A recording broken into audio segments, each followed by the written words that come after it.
President Trump has been asking for 1% federal funds rate. That would bring us down to some of the lowest levels that we have seen really ever. It would bring us close to the pandemic levels, not all the way down to the pandemic levels, but close to the pandemic levels where we saw the lowest interest rates in the history of all time. If we see lower federal funds rates, banks get to borrow money at lower interest rates, which means you might be able to get cheaper retail rates. It's not directly linked, but if banks borrow money at a cheaper rate, they can sell it to you at a cheaper rate. Now you're probably thinking, well, Jaspreet, what's so special about 2026? Why didn't President Trump just do that in 2025?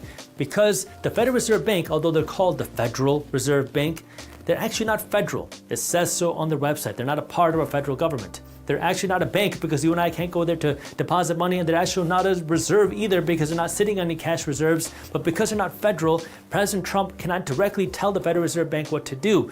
And the chairperson of the Federal Reserve Bank is going to have his term expire on May 15th, 2026.